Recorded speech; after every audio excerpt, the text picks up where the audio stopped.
Muito bem, de volta com o nosso TVB Entrevista, hoje recebendo o deputado estadual Fernando Krellen, ele que é deputado reeleito e vice-presidente da Alesc. Daqui a pouquinho nós vamos falar sobre esse momento histórico, né? Um joinvilense na vice-presidência da Assembleia Legislativa de Santa Catarina. Você pode participar com a gente pelo WhatsApp, 3451-9400. Tem mensagem, né? Vou colocar na tela o recado aqui do nosso povo querido, telespectador que participa conosco. Subtenente, mandar um abraço para o deputado Fernando e parabenizar pelo grande trabalho no Estado. Sucesso, irmão, Subtenente Bento. Conhece, não? Esse cara é sensacional. O Bento é um ser humano incrível, cara. Tive o prazer de ir no último dia de trabalho dele, a despedida dele na Polícia Militar. Esse cara é um exemplo de pai, um exemplo de marido, um exemplo de profissional e um exemplo de político, tá? Esse cara tem muito a contribuir com o Joinville ainda. Fantástico. Bom, nós, eu estou indo numa linha cronológica, nós estamos em 2016, tu se elege vereador, mais votado e tal, 2017 presidente da Câmara, aí acaba impactando positivamente, porque conseguiu deixar a tua marca lá, enfim, fazendo realmente o Legislativo economizar e tal. Aí, em 2018, tu precisa tomar uma decisão importante, que muitos políticos também acabam tendo que tomar, que é assim, poxa, fui eleito para um mandato de 4 anos de vereador, mas eu posso representar a minha cidade lá na Alesc e ajudar a Joinville muito mais lá em Florianópolis, com influência inclusive no Estado, do que propriamente em Joinville. Como é que foi para tomar aquela decisão, poxa, vou ser candidato a deputado estadual? Cara, decisão difícil, né? Difícil demais, até porque tinha sido eleito vereador, apenas 2 anos de vida pública, né, efetiva, como legislador, e aí, tomar uma decisão de ser candidato a deputado. Então, em primeiro momento, fui convidado uma vez, disse não, 2 vezes, falei, não serei candidato, esquece, não vou ser candidato. E um dia o prefeito Udo me chamou, ele botou um papel assim na mesa, ele falou assim, tu não vai ser candidato a deputado mesmo? Eu falei, não vou ser, pode esquecer, vamos pegar outro, vamos ajudar outro a se eleger. Ele falou assim, olha os números aqui, Joinville poderia ter recebido tanto de investimento de recursos e Joinville não está recebendo. Tu sabia que o partido, o MDB, está 24 anos sem eleger um deputado estadual e tu vai correr dessa? Eu falei, caraca, bicho, olha só, se eu me elejo, eu posso ajudar a cidade, trazer recursos, aquela coisa toda. Mas eu também tinha um medo, e se eu não me elejo?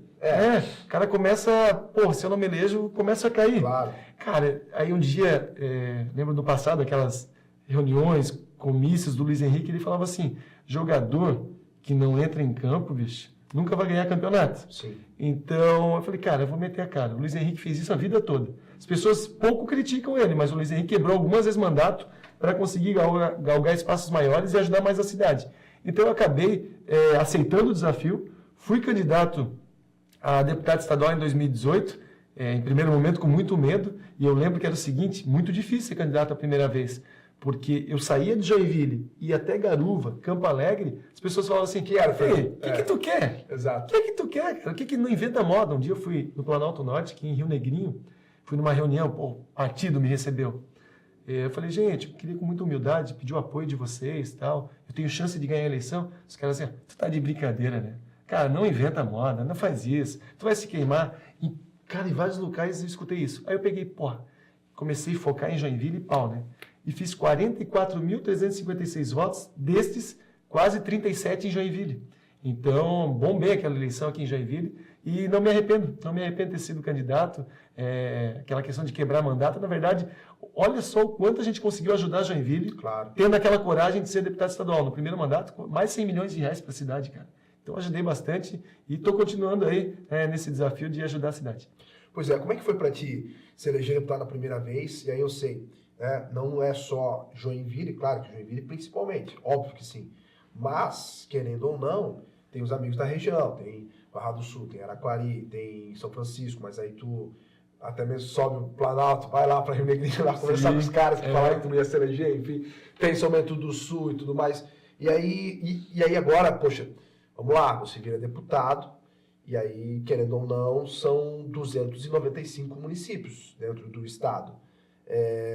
Não dá para atender todo mundo. Como é que faz para atender as regiões? O primeiro mandato, eu sou muito, como eu falei, sou muito justo.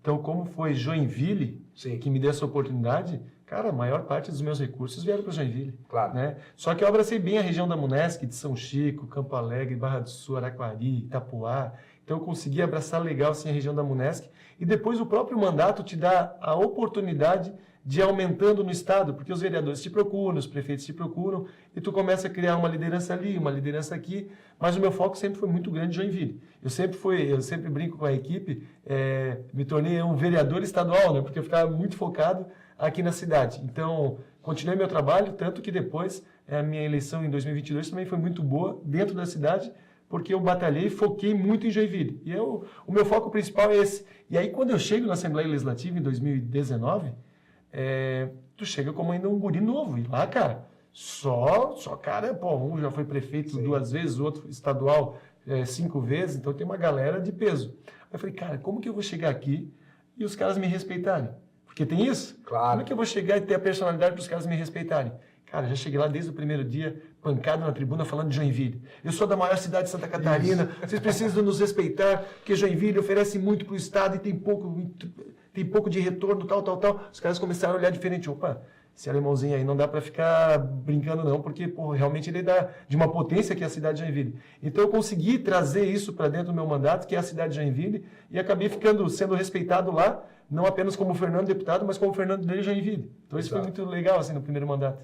É a maior cidade do estado, o colégio eleitoral. E precisa ser respeitado, né? Precisamos ser respeitados. E aí, destacar aqui, isso é importante falar, eu falava essa semana no Em Defesa da Gente, falava justamente sobre isso, sobre a questão do respeito que a nossa cidade merece e precisa ter.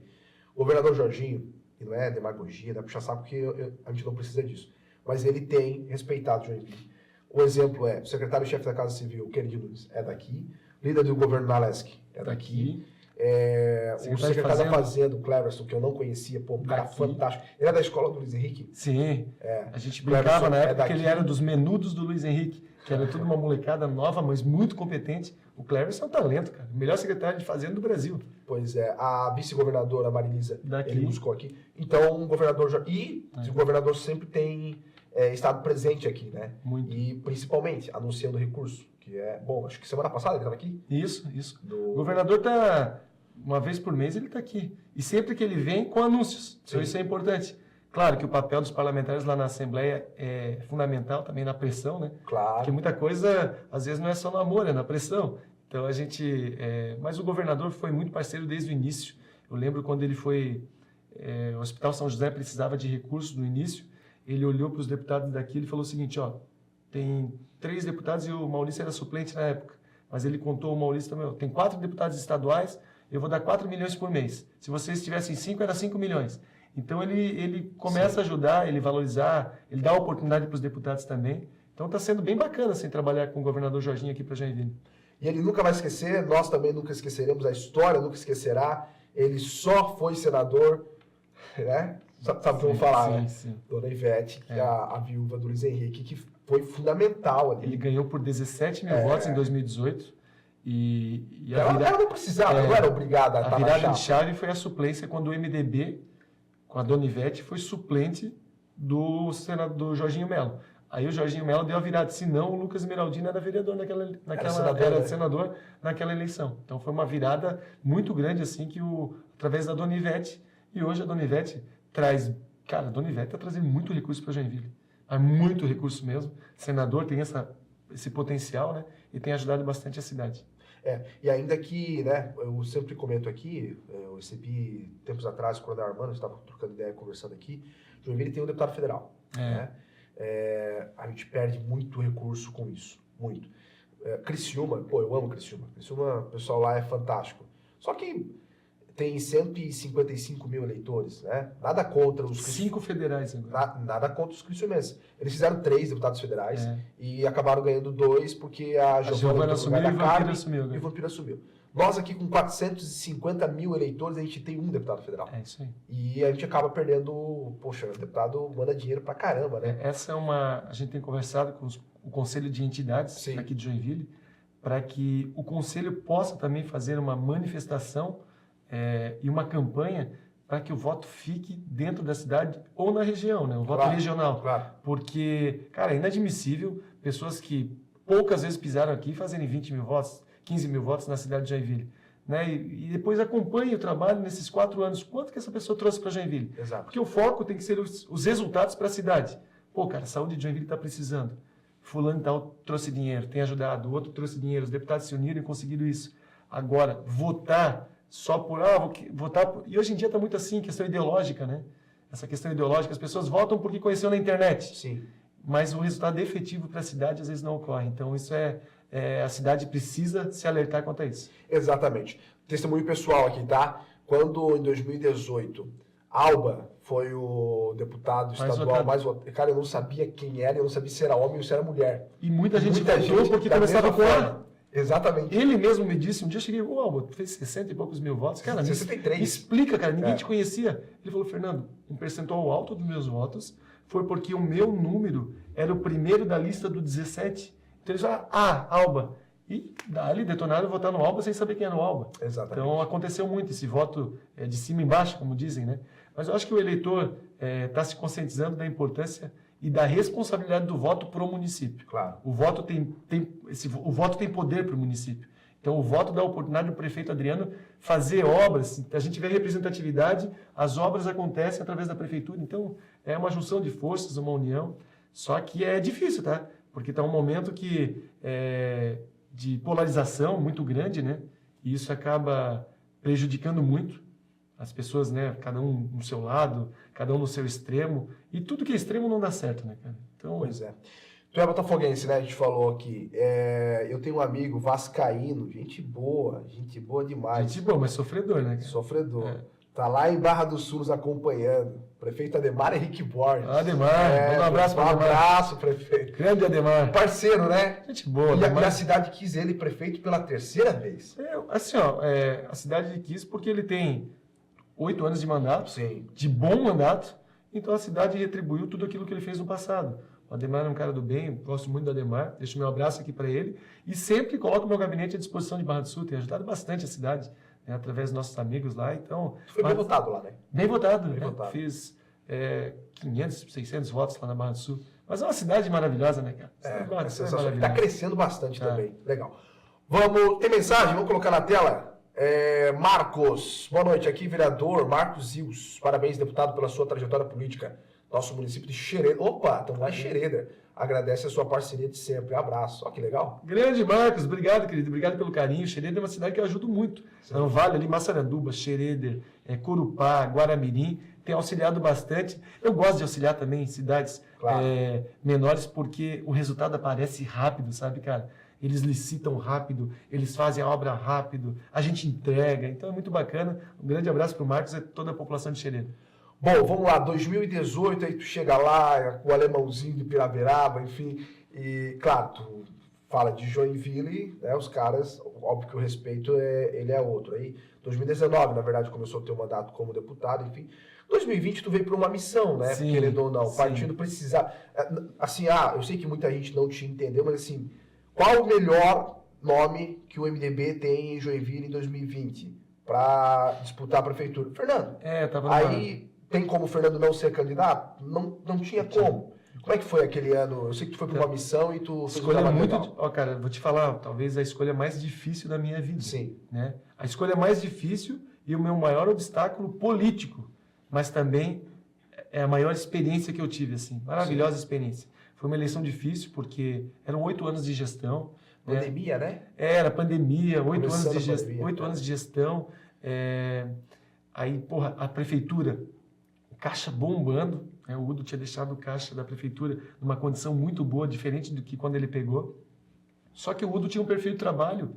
Quando ele ganhou a primeira eleição em 2012, ele falou assim, vou focar na saúde e na educação. Sim. E realmente ele transformou a saúde e a educação de Joinville. Mas o cobertor é curto, nem tudo dá para fazer. Ele acabou focando em saúde e educação e outras áreas acabaram ficando um pouco descobertas. O Udo se comunicou, o Udo não era uma pessoa de rede social, então as pessoas acabavam batendo e ele não respondia, não, fiz isso por causa disso. Teve a questão do Rio Matias no centro, lembra a empresa que pegou a obra, depois não entregou e foi judicializado, então foi um caos danado. Aí eu fui chamado para a missão de ser candidato a prefeito. Cara, eram 15 candidatos naquela eleição, 14 contra 1. E eu apanhava de tudo que é lado. Eu tomava bordoada, porque é o seguinte, eu era o candidato da gestão até então, as pessoas não conseguiram entender, porque o Udo era um perfil, o meu perfil é totalmente diferente do Udo. Sim. É totalmente diferente, são gerações diferentes, né? Mas as pessoas não entenderam, as pessoas, Fernando, Udo é Fernando, aquela coisa, e eu, como eu digo assim, eu fui candidato pela gratidão que eu tive ao prefeito Udo. Claro. Porque o Udo não estava bem nas pesquisas, o índice dele de aprovação não era tão alto, os livros de história vão contar a importância do Udo para Joinville. Claro. O Adriano hoje tem uma boa gestão, a primeira gestão, muito é fruto do que a condição que o Udo deixou à prefeitura de Joinville. Sim. E aí o seguinte, fui para a missão, cara. Fui para a missão, enfrentei de cabeça erguida, apanhei quieto. Os debates. Pô, cara, eu vou te falar, chegava em casa, eu e a minha esposa Fernanda, chorava. A gente chorava assim, eu digo assim, pô, olhava a rede social, cara, eu não mereço. Os caras não tem dó. Não, eu não mereço isso aqui. Eu falava assim, cara, eu não mereço porque eu não sou isso aqui. E os caras malhando o pau. E, pô, mesmo a pessoa mais resiliente, cara, chega um momento que ela dá uma esplanada. Claro. Porque psicologicamente tu fica abalado, porra, tanta pancada. E eu era um cara que nunca tive rejeição. Então, pô, sempre fui um cara que as pessoas, mesmo quem não votava em mim, mas tinha uma boa relação comigo. E naquela eleição, do nada, assim, virou e a turma começou a me bater. Cara, mas também, quando acabou a eleição, juro pra ti, eu fiquei de joelho lá no diretório do MDB, agradeci a Deus que tinha acabado e passei por aquele momento, passei por aquela aprovação. E foi uma experiência incrível da minha vida, foram quase 50 mil votos, e levei isso para a minha vida. Só que aquilo me causou uma preocupação. Pô, cara, 2020, tanta lambada que eu levei, pô, isso pode dar um reflexo em 2022. Será que as pessoas vão estar com a mesma cabeça? Cara, baixei a cabeça aqui, ó, trabalhei. Chegou 2022, graças a Deus. Foi o Fernando 2018, sabe? Aquela coisa, 2020 foi uma passagem, mas uma passagem que foi muito importante para a minha vida profissional. Porque eu aprendi muito mais sobre Joinville, cara. Eu conheço cada canto da cidade, eu conheço os problemas da cidade, os números da cidade, então eu estudei muito Joinville naquela eleição. Então agora, para auxiliar a cidade fica mais fácil, né, quando tem conhecimento. Perfeito. Bom, nós vamos chegar em 22 e vamos chegar também em 26. Nós não chegamos em 26 ainda. Estamos em 2025, mas eu quero perguntar sobre 26. Eu vim pensando, cara, o que eu vou perguntar pro Fernando? Como é que eu vou entrevistar o Fernando? Aí eu fiquei pensando, vamos fazer uma linha cronológica para a gente chegar no 26, que o 26 vai ser o ponto principal. Intervalo é rápido, hein? Na sequência a gente volta. Nosso entrevistado de hoje é Fernando Krellen, deputado estadual reeleito, muito bem votado, e vice-presidente da Alesc. Não sai daí, voltamos já já.